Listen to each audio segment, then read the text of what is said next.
Oh, what a day! What a lovely day!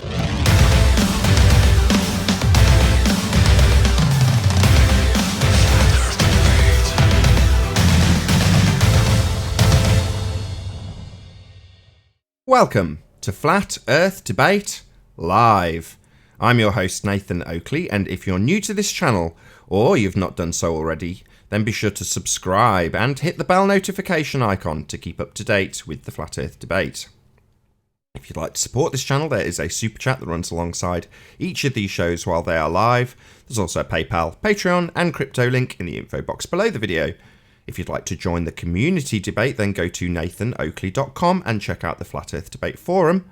Most importantly, if you'd like to join the discussion, simply mute the page you are currently watching, then click the link in the info box below this video to join the panel and express your views on the shape of the Earth. If you do join, please don't swear. If you do, you'll be ejected, and if you are, please don't try to rejoin the stream using sock accounts. You'll be warmly welcome back on the next stream. Please also share the show. Sharing the show obviously increases the live audience, but this in turn increases the chances of a more diverse panel, so please share the show. And one last time, if you're new to the channel, or you've not done so already, then be sure to subscribe and hit the bell notification icon to keep up to date with the Flat Earth Debate. Now, we are joined by Rebel Rob TV, Sleeping Warrior, Ranty Flat Earth, Paul, and Chocolate Sane. Very good to have you all. Hello! Hello. Thanks. Good morning. Hey, Chocolate.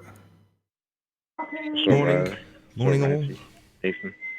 Hey, Chocolate, what's up, man? Hello, everybody. Let's do a bit of housekeeping.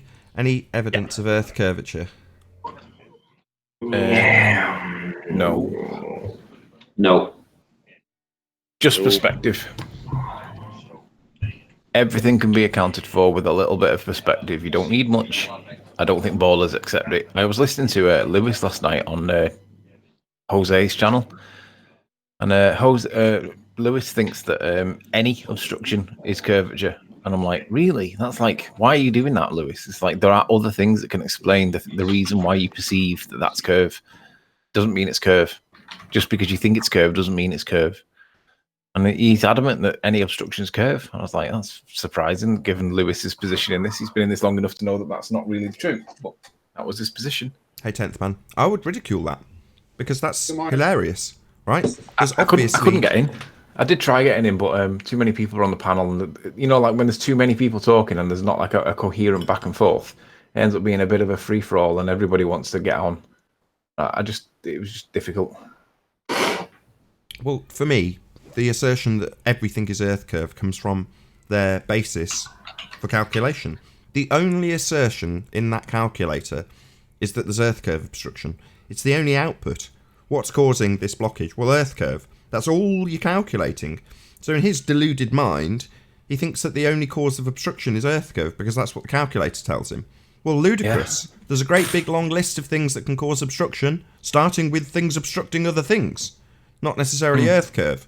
But the only thing that can obstruct it is Earth curve in their calculation. So they blame everything on Earth curve. Well, that's bloody laughable.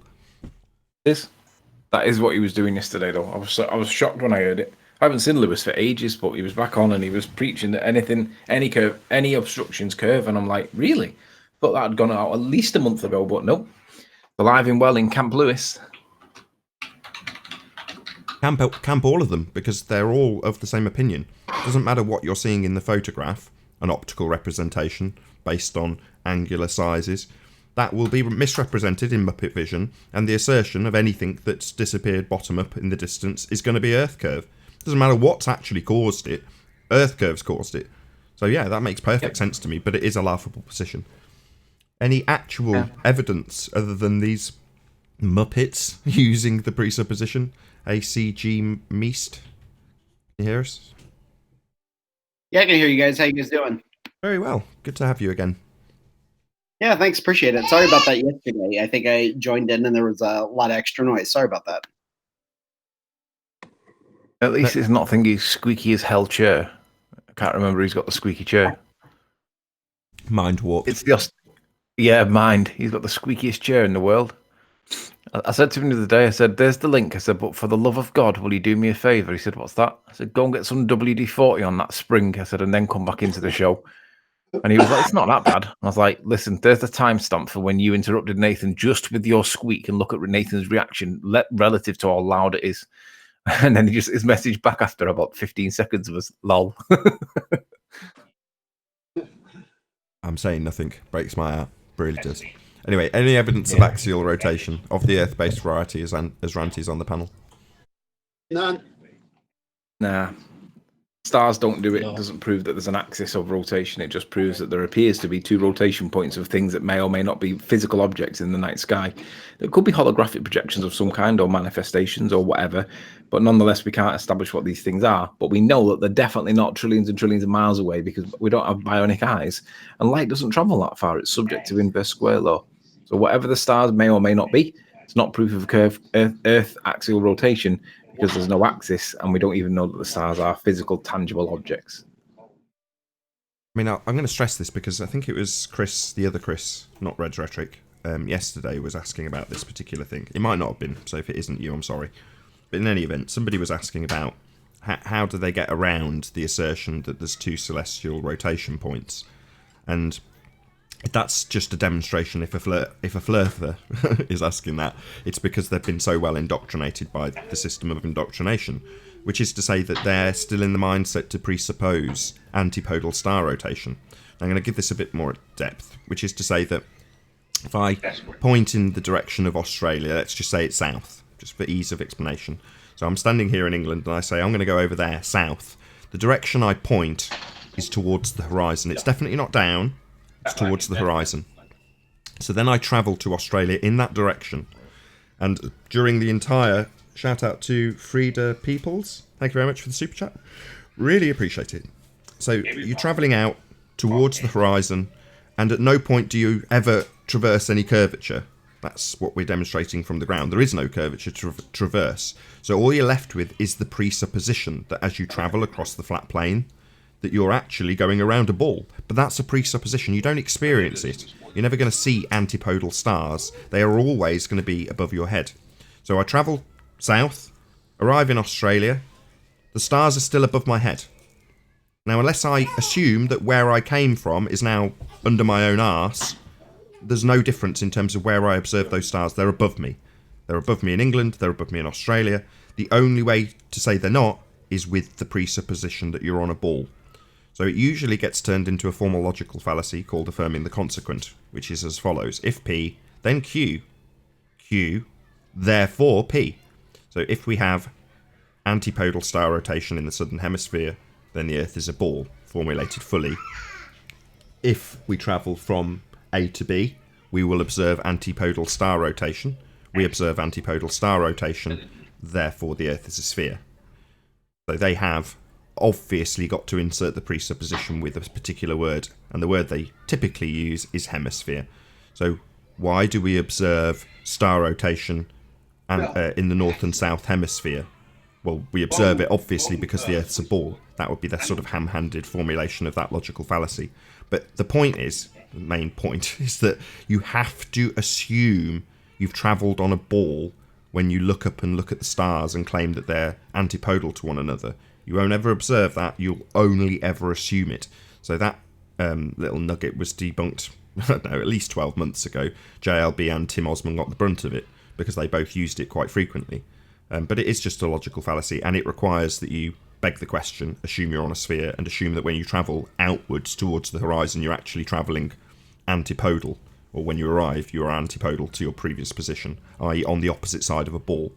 But that's just an assumption, so unless anybody's got anything to add to that, I'll move on to the next housekeeping question. Hey, Mac? No, yeah, I just want to raise the awareness to the point that is that ballers now finally seem to be getting the message that when we're asking for evidence that the Earth rotates, the Bob proving Earth rotation with a ring laser gyro, fiber optic gyro claim, that finally seems to have died now. Because when, again, in Jose's last night, I was listening whilst working, And I could hear when people were challenging about how do you prove the Earth rotating. It's either the Earth and the stars that are rotating together, or the stars are turning, or we're turning. But how do you establish which? At no point did anybody bring out Bob proved it with a ring laser gyro. Unfortunately, Craig Fight the Flat Earth is still pushing that one, but at least everybody else seems to have got the message that A, it wasn't Bob, B, it wasn't a ring laser gyro, it was a fiber optic gyro, and C, the fiber optic gyro measures the light interference. It's not measuring momentum. Now, at the end of the day, if we are turning, that gyro physically has to move, but because it measures light, what it's seeing is basically measuring something like a tape measure measures something, or like a voltmeter measures voltage, but it doesn't prove what's causing it. So it's nice to see that the ballers have finally relinquished this patronizing, condescending claim that they recklessly and ignorantly make against Bob, who didn't actually do anything. Because it's nice to see that the point is still remaining valid.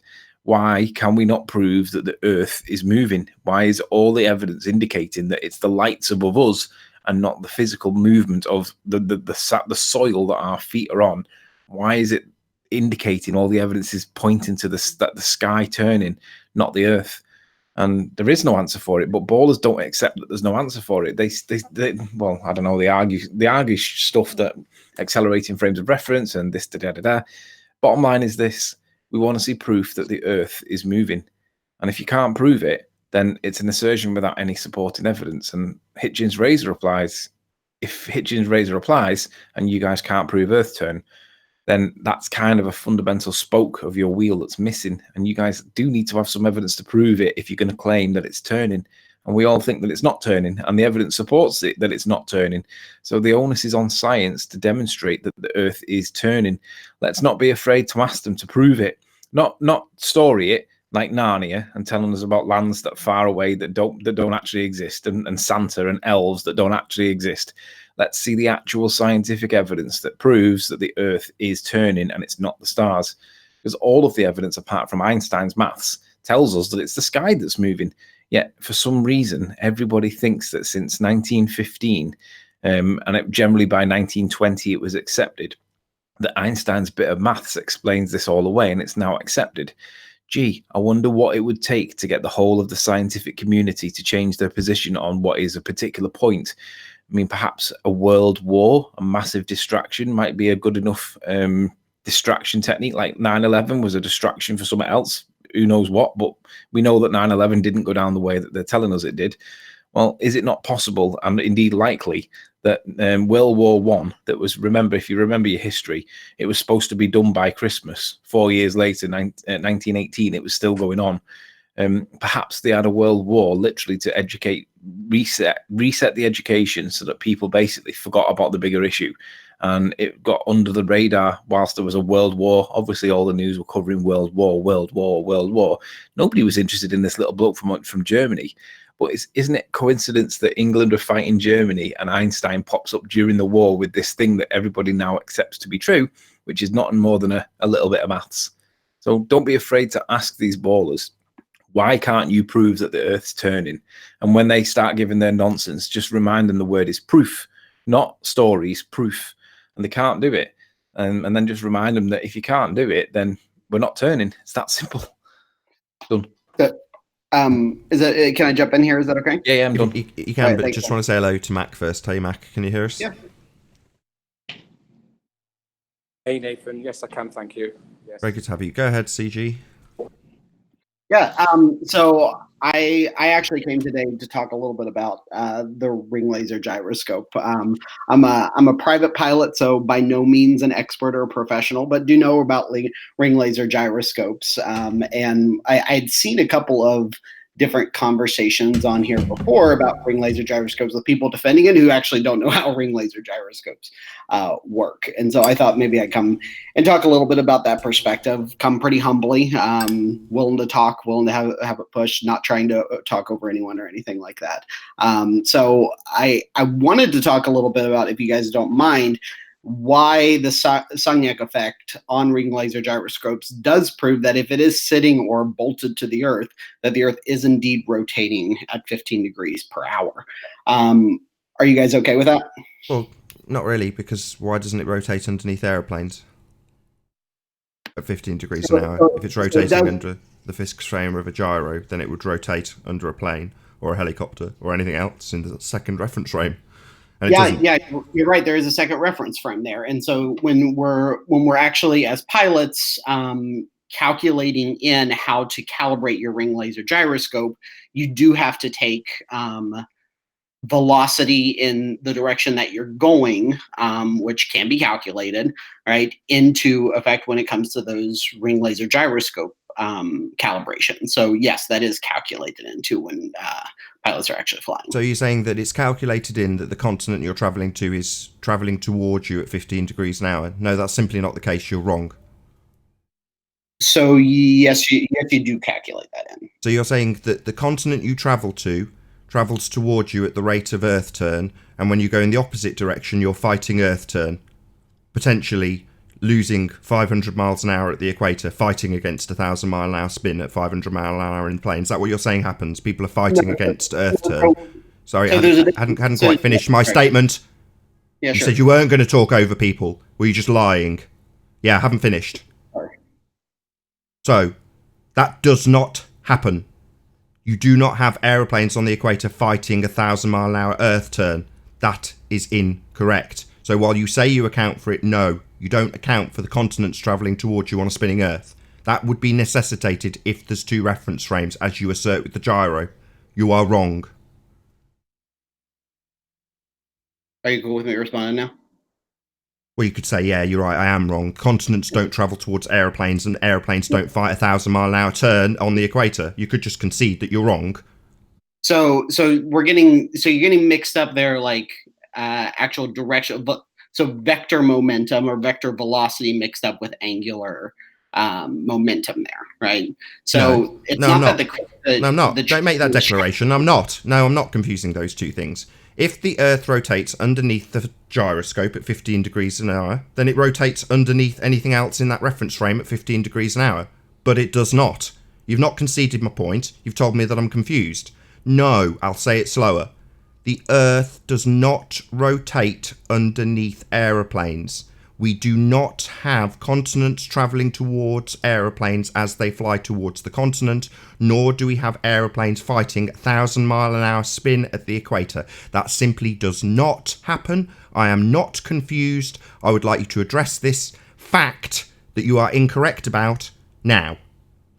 Yeah, so there's not a difference between, there is a difference between a continent moving towards you and the reference point of the Sagnac effect that's happening inside of the laser that is indeed measuring the fact that the frame of reference that the light is hitting the readout laser sensor on is indeed changing at 15 degrees an hour, that you have to triangulate with the other two ring lasers that are inside, that are bolted to the frame of the airplane, that are indeed measuring the fact that in that frame of reference, it is accounting for the fact that the angular momentum of the Earth, it's not that the continent is moving towards the airplane at 1,000 miles an hour, because that would imply that it's moving through the air, which the airplane is moving at, which is a completely different thing, right? We're talking about two different frames of reference that exist, one producing vector velocity, the other one not producing vector velocity, but in fact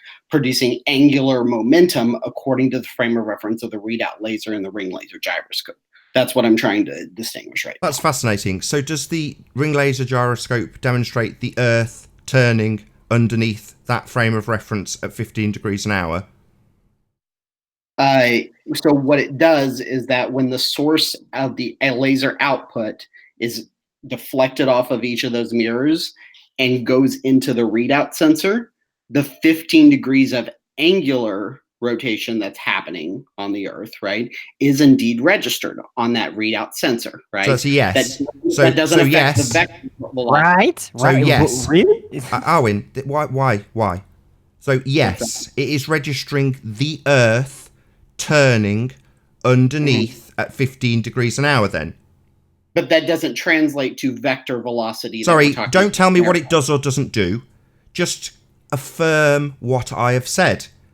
Correct. According to your statement, that is a demonstration of the Earth turning underneath at 15 degrees an hour. No, what it's a demonstration of is the fact that there is in fact angular momentum with the Earth that can be registered with this readout sensor, right? Because it's going around the triangle that is in a ring laser gyroscope, right? So it's demonstrating the angular turn of the Earth, according to you, at 15 degrees an hour then. A simple yes would suffice. But that doesn't translate to what you're saying. Is Don't tell me what it does or doesn't do. Hold on. No. You still haven't affirmed that that's what you're Yeah, asserting. I was getting It to is. that in the second part of my sentence. No. I just need a simple The yes. comment No, is not you're telling me coming what it forward. does. You're moving on. And I'm not going to move on until I trying to get make a... this clear. Stop talking. I'm not going to move on until I get a simple yes. That's what you're asserting. I want you to say, yes, it's demonstrating angular turn of the Earth to the tune of 15 degrees an hour. That's what you're saying.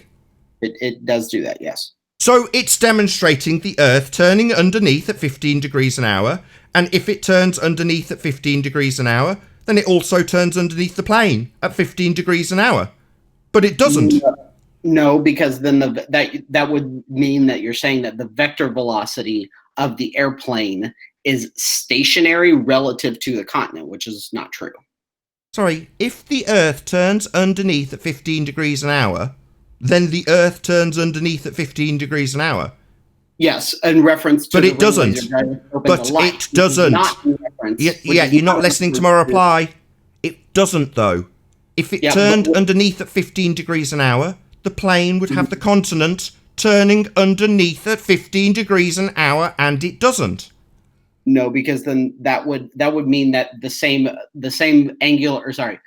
vector velocity through the air, which we register as airspeed, right, is the same frame of reference as light traveling through the ring laser gyroscope, which is not true.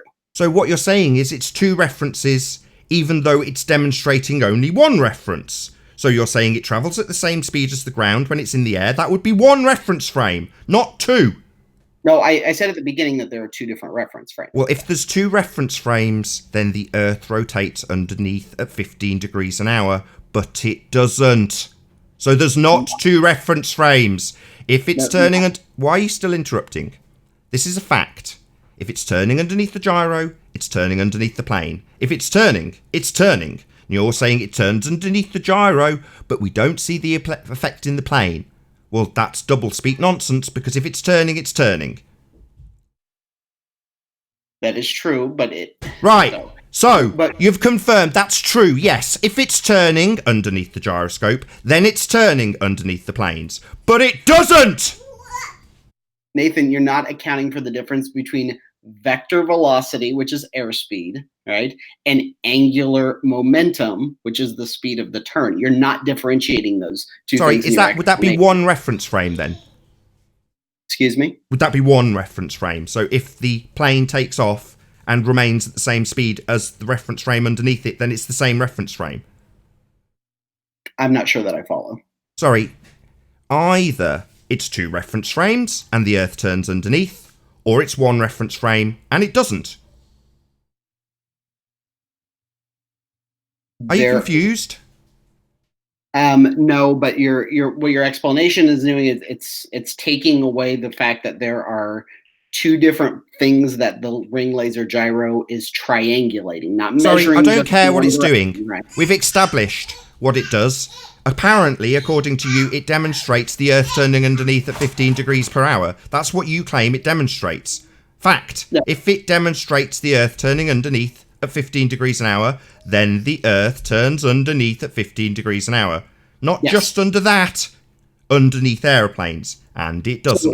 So if so you're going you- to argue or talk over me while I demonstrate for the third time that doesn't happen, that you're now trying to argue for a single reference frame, no change as you leave the spinning reference frame that apparently, according to the gyro, turns underneath at 15 degrees an hour, but it doesn't underneath the planes, does it?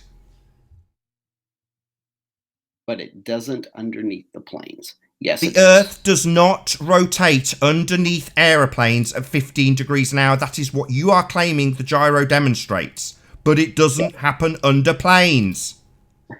So if I set here's a really good example to demonstrate what exactly I'm trying to mean, so I can be really clear. if I set the ring laser gyro on the ground, right? Don't have it move or anything else like that. Stop. Stop. We have already talked about this. We've established who cares what it does.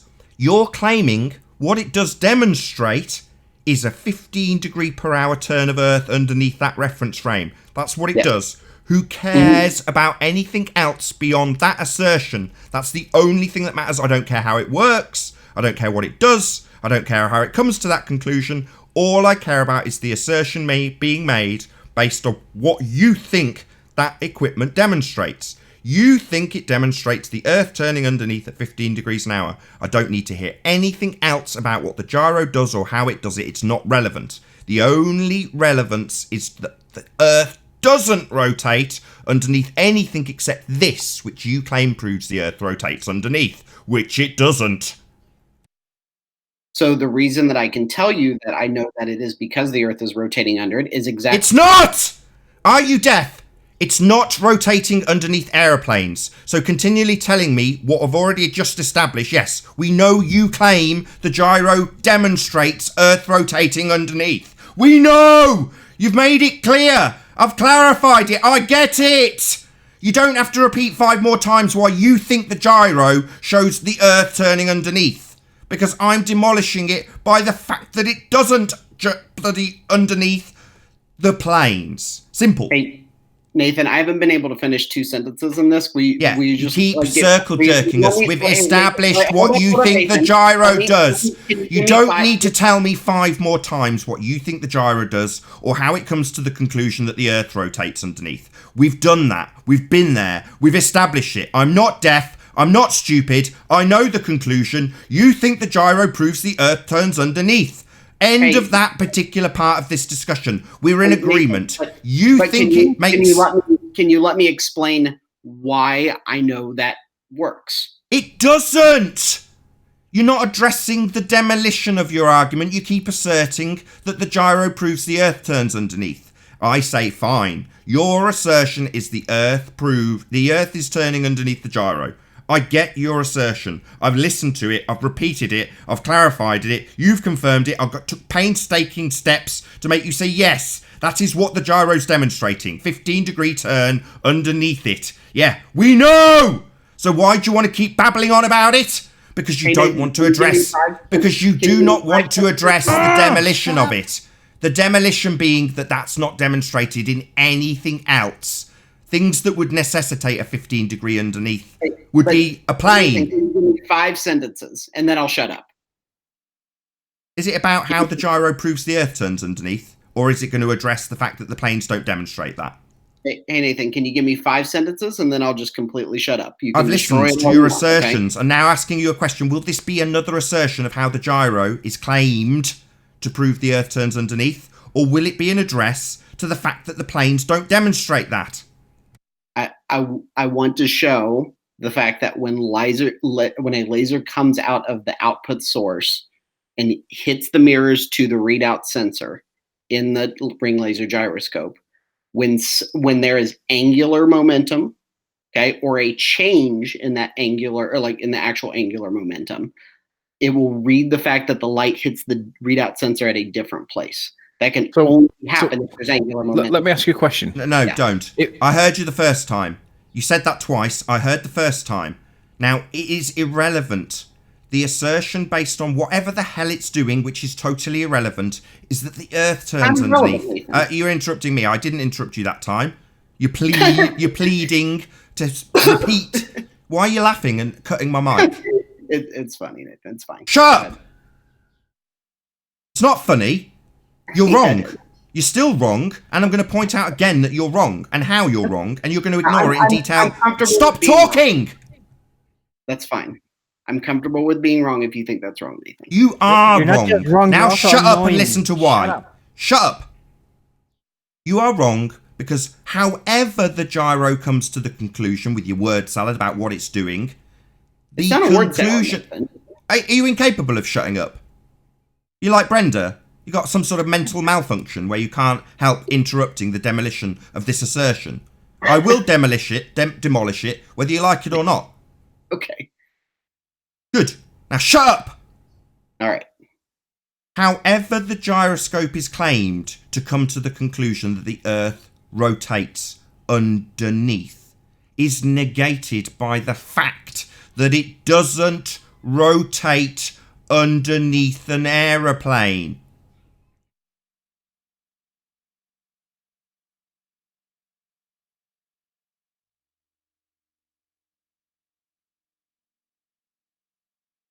Any response to that? Are you guys cool with me responding to it? There was a If great it's an big long actual silence. response. Dude, there was a question. Answer it. Okay, cool. So you're right, Nathan. It does not rotate in the sense that the airplane is stationary and the Earth is rotating underneath the airplane, while the airplane, according to that frame of reference, is stationary. That is 100%. So let me get it clear. The Earth does not rotate underneath an aeroplane at 15 degrees an hour as claimed by the gyroscope. That does not happen.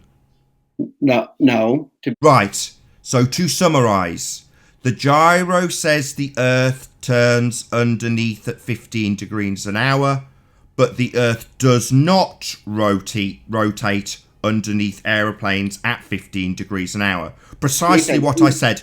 Why are you interrupting me? Precisely what I said. Why are you interrupting me? You stupid fundy zealot. You think this is funny, do you stupid fuckwit? You're wrong! Are you going to have an ounce of humility or just interrupt every time I get to the conclusion, which I've said 4 times? And I've heard it 4 times, Nathan. So, yeah, and you've now conceded it. No, Nathan, the Earth doesn't rotate underneath the planes. But yeah, the gyro's doing blah, blah, blah to prove that it does rotate underneath. No, that's a contradiction, you stupid fundy fuckwit. Nathan, let me try. Dude, despite your assertions for what you claim the ring laser gyro does, Nathan's asking, why does it not support the fact that planes don't turn above the rotation of the Earth? Or rather, the Earth doesn't turn underneath the plane when it's in flight? Yeah. The reason that it doesn't assert that is because the frame of reference for the light and the frame of reference for the airspeed and the frame of reference for the ground are 3 different things, right? 2 of them are connected. 1 is not connected. The light in the ring laser gyro doesn't care what your airspeed is, right? Going through the air. Okay. It also doesn't care necessarily like what that speed of you going towards the continent is. What it cares about is like, is there actual angular momentum going on? Yeah, Now, the angular momentum you're claiming is the Earth turning underneath. That's what you're claiming. The gyro, according to you, demonstrates the Earth rotating underneath and is completely pissed in the face of the fact that it doesn't turn underneath planes. How many bloody times? Nathan, it's okay. Give me a second. Let him keep digging his. You're overcomplicating the shit out of this I'm thing. not. I'm not. Yeah, you are. You're There's a tying fine in all Einsteinian together, all the relativity. reference frame and the reference frame. It's either a Coriolis effect or it is not. Yeah. Here's That's the problem. that's the whole thing. There's no other options. You can't just You guys overcomplify have it to understand that there's to nuance. worm your way through. Right? You have to understand there's nuance and understanding it. No, I understand that there's a contradiction. It's bloody glaring. If you claim that the Earth is turning underneath the fixed frame of a gyroscope, then it's also turning underneath an aeroplane, but it does not. False. You're right. It does not. Right! So why are you still babbling? You think this is funny? I've explained this now. I have now explained this to you 5 times. Nathan, he's trolling. Yeah, I'm not trolling, guys. I really am not. he's trolling, man. No, he's just dense. He's not trolling, he's stupid. He Guys, is I'm not not trolling, trolling. he is stupid. He is stupid. He is holding 2 positions. Now he's trolling, now he's talking. He's holding 2 positions that are mutually exclusive. Gentlemen, all I'm trying to do is make a point, and I want to get more than 3 sentences in the explanation. Why are you We've had the explanation, you stupid fundy. It's got a contradiction in it. If the gyroscope demonstrates that the Earth rotates underneath at 15 degrees an hour, then the Earth rotates underneath at 15 degrees an hour, and will also rotate underneath a plane at 15 degrees an hour, but it doesn't. That's the 6th time I've told you, you retard, you idiot, you moron. Let me explain the contradiction he's in. What he's saying in a story of a person who has a bank book, and in his bank book, it says he has $5 million. Okay, let's go to your bank and get it. We go to the bank, second reference point, and say, here, my book says I have $5 million. Bank says, sorry, you ain't got that. Yeah, but it's in my book. It doesn't matter. We're the second reference point. We don't have a record of it. Bottom line is, if the gyro shows that the Earth rotates, then it should always show that the Earth rotates, regardless of where it is. That is The true. fact that it doesn't show that in an instance, then it proves that the Earth isn't rotating. It doesn't prove it's rotating in the first place, because what was it doing? It was just rotating on the z-axis. Right. I was And just they going by weren't what he on the said. North Pole. It doesn't make any damn sense. It's retarded. The assumption that the ring laser gyro spinning on its z-axis, not at the North or South Pole, doesn't prove Earth rotation at all. It is completely idiotic. So the ring laser gyro doesn't have multiple axes. It only measures differences on that one particular axis. That's why there are 3 of them in an airplane. Go study. Who cares? So why doesn't it work on a helicopter? It does work on a helicopter. So then just go up and let China come to you. So Could you just say that again?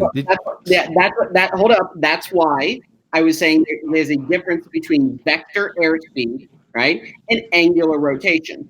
Angular rotation, if I go up on the helicopter because the air is going with what's going on the ground, right? Then there's only one reference frame. If the air travels with the ground, then there is not 2 reference frames, there is only a single reference frame. So you do not have a Coriolis effect.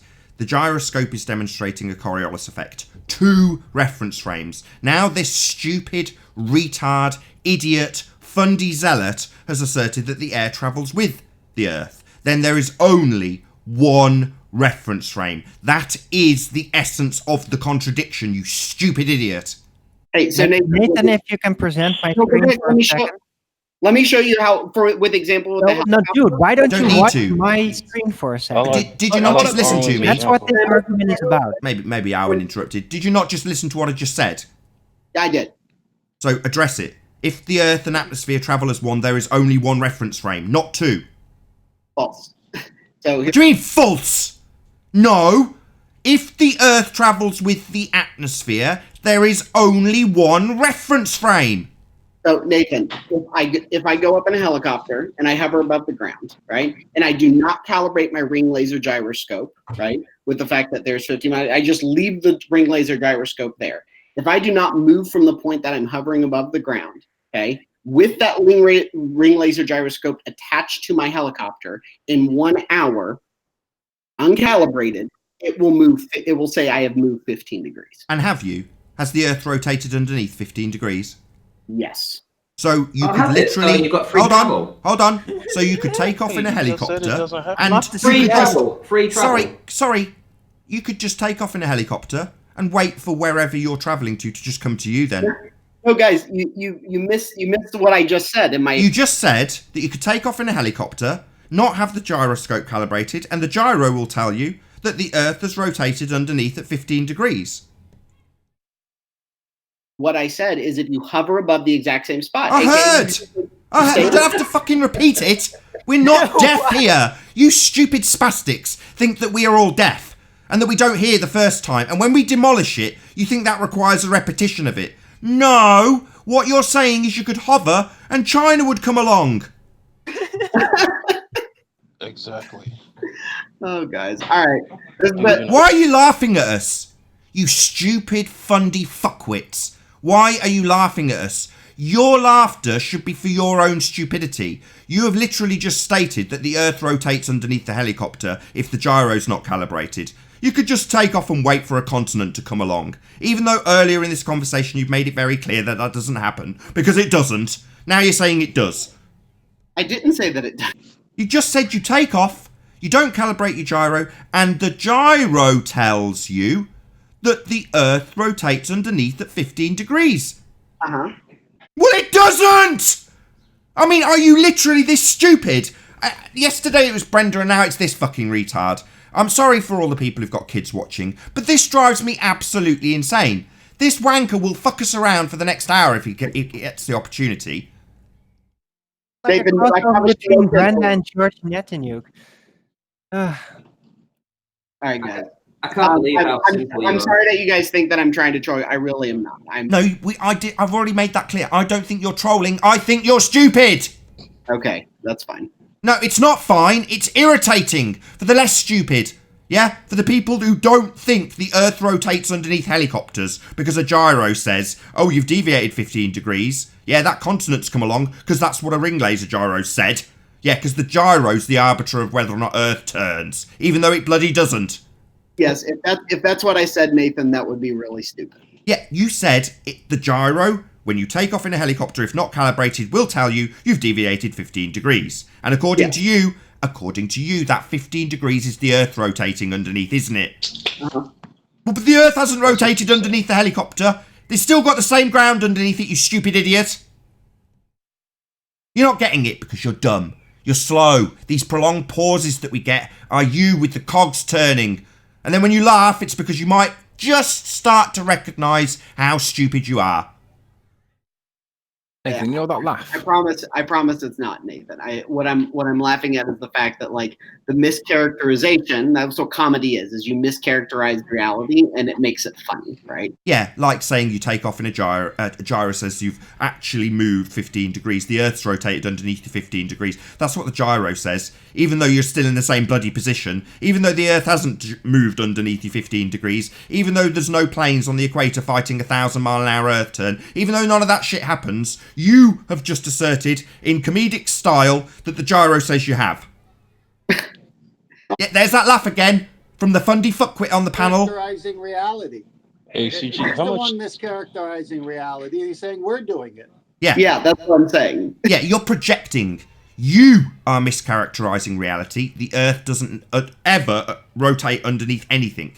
But you claim that a gyro proves that it does, even though there isn't a single demonstration of a Coriolis effect that you'll ever give us ever, because the Earth does not rotate underneath anything. Okay. Yeah, it's not okay. You've pissed us around for the last 3/4 of an hour with this shit. Okay, Nathan. Why are you laughing? Why is this funny? You think it's okay to waste our time? We're here looking for truth. You're here to parrot nonsense you don't understand. You're here to demonstrate your ignorance. You're here to give us the verbalization of a contradiction you hold. What's that? Sorry, Nathan. 2 reference frames and 1 reference frame. Your claim was that there's 2. That's what the gyro demonstrates. And then when it comes to you saying why the planes don't show this separate reference frame with the Earth rotating underneath, yeah, you say it's because there's only one. The Earth and the atmosphere travel as 1 reference frame. So you're an idiot. Okay. Not okay. Go away, educate yourself, and don't piss us around here. We are sick of fundies. Fundies who think they live on a spinning ball flying through a vacuum. You're one of them. A fundy. Okay, Nathan. It's not okay. Stop saying, okay, I'm a fundy. I'm here to waste everyone's time with my stupidity and ignorance and my contradictions that I'll assert for 45 minutes whilst telling me that I don't understand vectors. Hold up, Nathan. CG. You invited me on here. I'm happy to come on here. I don't give a shit what you're happy to do. You're happy to waste our time with your contradictions. I'm not happy about it, and you're happy to laugh about it. All right, man. It's not all right, you stupid fundy. It's not okay to come here, spout total nonsense, demonstrate how you hold contradictions, verbalise them for 45 minutes, and then go, okay. All right, well, I've come along. Aren't you privileged to have my company? No! I'd rather you weren't here, you stupid fundy. Okay, bye, guys. Not okay! Don't blame you, Arwie. I've decided not to take a no-kick policy, to just let these wankers wind me up. I'm sick of the appeals to, oh, you mute these people, you should... No, I don't. No. I let them repeat their same shit over the top of me when I demolish their argument. Then I let them repeat their shit 5 more times. With me getting ever more increasingly annoyed. The one who's telling the truth. the one who's actually got the facts, the one who's demonstrating admirably that the Earth doesn't rotate underneath anything. Otherwise, you'd have this magical travel that we don't experience. Otherwise, helicopters, which apparently have a gyroscope telling them that the Earth's deviated to the tune of 15 degrees, doesn't demonstrate any difference. The Earth hasn't budged a smegging inch under the helicopter, but yet it still get asserted. Well, the gyro says it has. Oh, well, why hasn't China come along? I think it's even worse than that. I think it just presupposes that as they moved, or that as the hour went by, then yeah, the Earth must have turned 15 degrees, right? I think it's even worse. It's way worse because it took them sorry, two-thirds into the whole conversation to even tell us that he believes that the air is attached to the Earth. He didn't even bring that in. Right, it was about the Coriolis effect. Can you hear me? Hey, Deborah, can you hear us? Oh, you Hello? broke up. Hello, Deborah? Hello?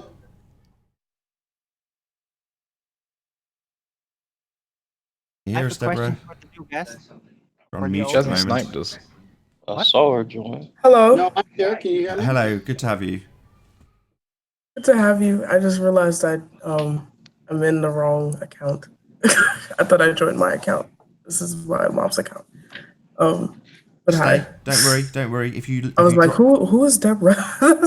Don't worry. Like, just keep with that account. What is your name for future reference? You can call me Jessica. Justin. Jessica. Jessica. Oh, Jessica. Okay. Good to have you, Jessica. Are you over 18, Jessica? Doesn't matter. Yes, I'm 22. Right, okay. It's not really that relevant. Do you know what shape the Earth is, Jessica? It's flat. How do you know?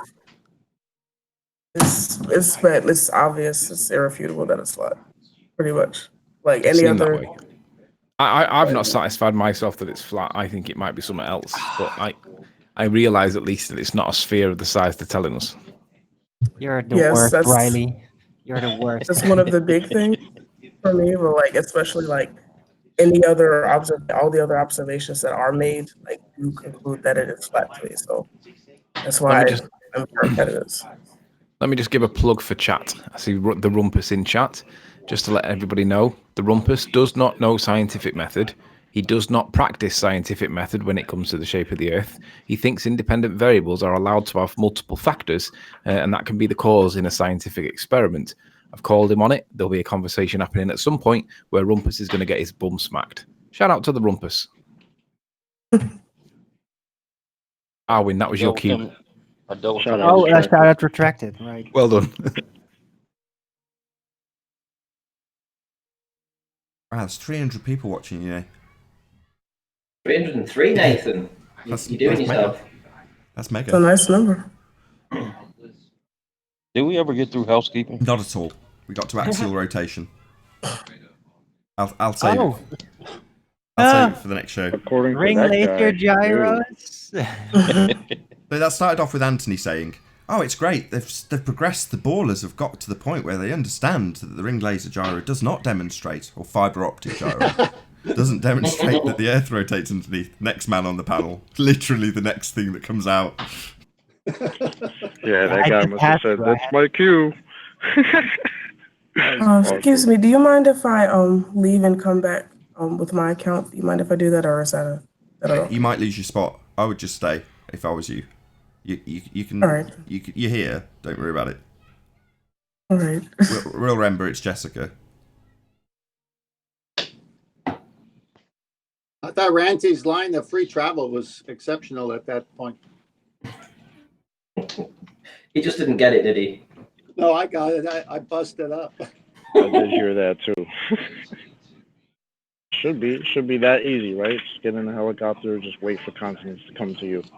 Well, this is like their cornerstone. If it was a building, it holds their whole lie up. And if you have to say the Earth is not spinning, everything falls apart. So they put their faith in the machine that measured something within the machine because it doesn't show the Earth moving underneath. So they say, oh, it's moving, but it's something in the machine itself because you can't show the Earth moving. Right, right. Well, what he was he wasn't actually suggesting that there was a Coriolis effect. He was basically proposing a model of the spinning globe Earth where the air was moving lockstep, and then there would be no Coriolis effect whatsoever. But still, his assumption about the helicopter turning 15 degrees while remaining stationary is basically a presupposition that the Earth is rotating. Literally. Well, you have to Exactly. validate or invalidate any argument someone poses. And when Nathan put it to him, you say, "Oh, so that means the Earth is moving, but we don't experience it." It died right there, but he wouldn't give it up. An affliction. It's a baller affliction. Nathan. Yes. Can we have hopefully a very short, concise, to the point conversation about scientific method? I hear Little Bird tells me that you're quite hot on it. I can do too. Say so. What I'd like to do is address the rumpus in chat. I did a video most recently, I think it was either yesterday or the day before, about relative density. The fact is, it is a matter of fact, indisputable fact, that you can get an egg that's suspended within water. It's neither floating nor sinking. You can get it in the middle, and then you can manipulate the medium, and the egg will move. Now, according to Newton, that makes it a force because it's moving. But Rumpus thinks that you can have independent variables that have multiple factors, not just one.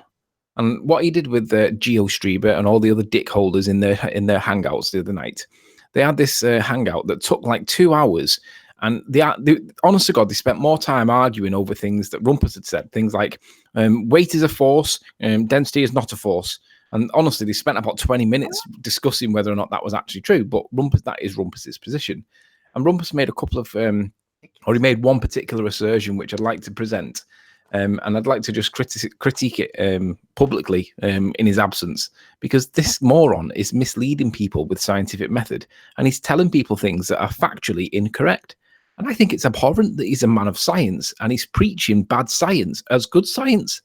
So I'm going to find the citation. So just bear with me while I should have really got this before I brought up this point. But when I find it, I'll come back to you. Okay. Well, I can give you a very brief summary of boil it down to the very basic idea of what the scientific method is. Step 1, observe a natural phenomena. Step 2, formulate a hypothesis. Step 3, formulate systematic experimentation to validate or invalidate your hypothesis. That's basically it. That is the scientific method. Shout out to bird landing. Right. Not I was actually not a sorry. phenomenon. I was actually surprised at how many people actually misunderstand the scientific method itself. Like how many people have a misunderstanding of it. I was kind of shocked that there were so many people that don't get it, and it's really kind of scary and disturbing. No, it's not that they don't get it. They do get it, and they pry on other people's ignorance, and they tell people things that are factually wrong as though it's true. You know, like, so basically, if I steal your car, but I do it and I tell you, and I told you that I've done it in an affable way, it's okay. I've nicked your car and we razzed it around the estate for 40 minutes, but don't worry, I've put the fuel back in. It's back on your drive, and the keys are hanging up. The way, if in that context, it makes it sound like totally acceptable, even though you just stole the car. That's what Rumpus does. So I'm just going to get the citation for it and present it. And I'm going to show how he misleads everybody in that audience, because he's dishonest. You got about 5 minutes. Definitely. I agree with that. That example was hilarious. It's not what you say, it's how you say it, right? I like how the Scouser on the panel's got an example with a stolen car. That was pretty good. It is like the gentleman hijacker. Yeah, being really polite while he steals your wallet. It'd be like he's smart, like he's like sneaky, like a sneaky snake. Like that's the definition of a snake, definitely. Someone who can twist you around and just Trying to find where the bloody citation is. It was like a 2-hour hangout, and honestly there was only like 3 points they needed to really address, and it took that long for them to get to the point. I was just so bored listening to it while they were arguing over this with each other over the funny thing is they criticize us for having semantical discussions, right? It's reducing it down to semantics, isn't it? But that's exactly what they were doing in their hangout, and it's almost as if, call me crazy, but they seem to be deliberately doing it, to obfuscate points that are fundamentally simple, but they're making it sound really complicated. I'm calling bullshit. It's coming up now, and well, when I find it.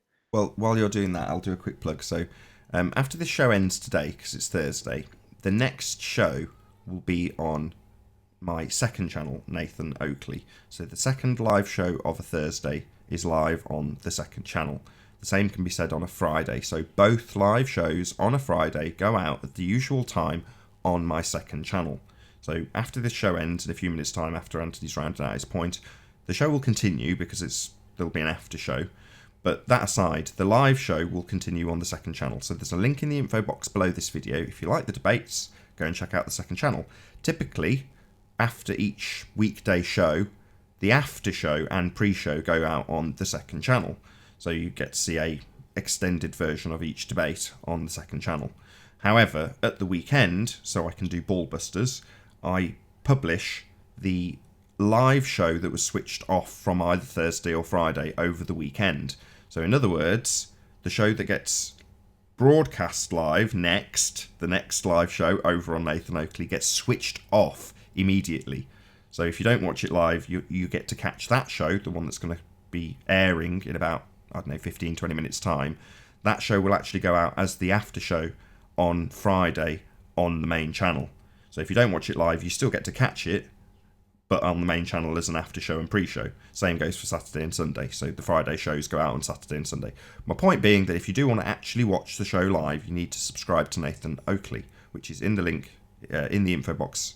There's a link, so check it out. Go subscribe. Hopefully I've bought Anthony enough time to find a citation. Then we'll round out this live show. However, if you are watching this on Nathan Oakley channel, stay tuned, as there will be an after show to follow. So don't go anywhere after Anthony's presentation. Have I bought you enough time, Anthony?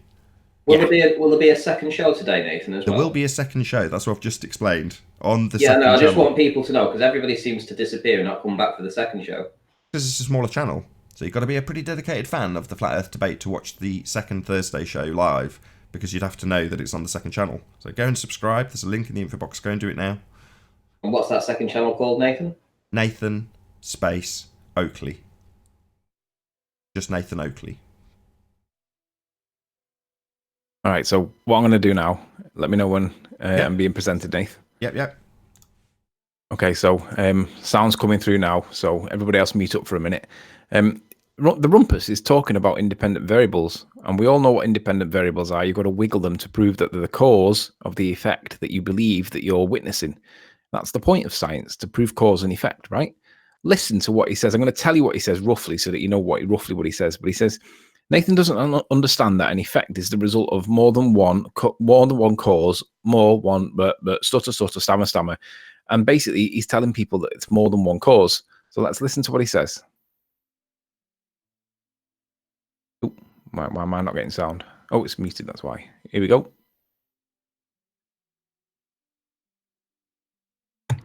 Still no sound. Still no sound.